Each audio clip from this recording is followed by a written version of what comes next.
We're here with Miguel Solana from Altify. Miguel, we've heard a lot of talk today about financing renewables and how increasingly lenders are becoming comfortable with the risk profiles. But even now, most of them don't come in for tickets under 50 million.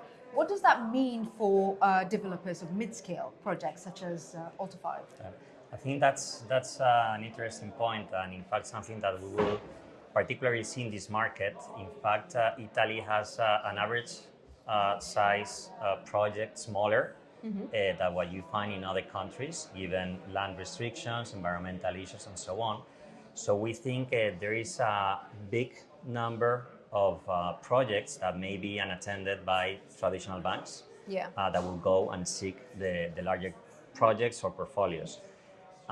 In that scenario, what we see is the development of new financing solutions provided by non-traditional lenders, maybe, so infrastructure debt funds and other type of funds that may take that part of the sector and the opportunity. So I think we will see a significant development of this activity given the nature of this market. We're increasingly seeing PE companies become more active in this sector. Is that a line of financing that maybe you guys might be looking at? PE? PE, private equity. Private equity.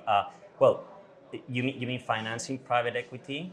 Private equity funds increasingly becoming involved with development, greenfield development of renewables. Absolutely. I mean, and as part of the equity, also private equity, yes, we've seen how a lot of private equity firms have invested in developers and even IPPs.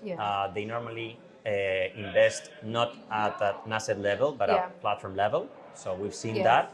And after that, obviously, they seek financing in order to bring those projects to operation and expand the whole portfolio. On the private debt side, we've seen also a very significant development.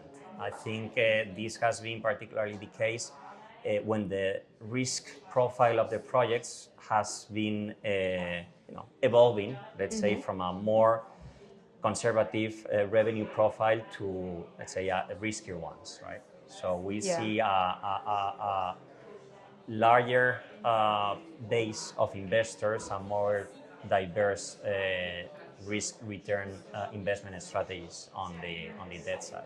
Now that we're in Italy, I think it'd be remiss not to mention Maxey, which is going to launch for bids next week, 30th of September. There's a lot of, this tender in particular has attracted a lot of investors to this country. So what do you think are the advantages of like a revenue guarantee model such as the Maxey versus a merchant model? I think it all ends up being a risk-return question.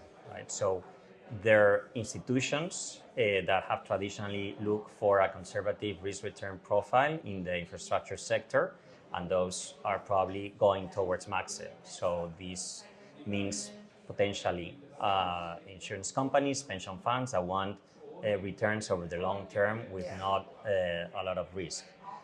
On the other hand, what we've seen as the renewables market has evolved is that other risk-return strategies can be decided in the sector.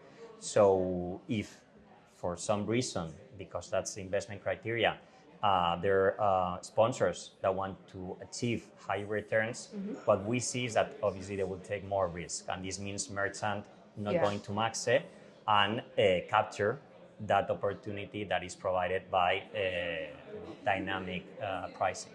And I think there will be opportunities for both. Let's see how Maxey goes, but the demand seems to exceed the supply, let's say, of guaranteed revenues that Maxey offers, right? So we will see both sides. But the hope is that if this goes as well as the government hope, the next tender would be much larger, or the investors are hoping the next tender would be much larger. But again, like you said, I think this is something we just have to keep a close eye on and see. Absolutely. It's the first of its kind. So, yeah. Thanks again for your time today, Miguel. Thank you. It's lovely to speak Thank you.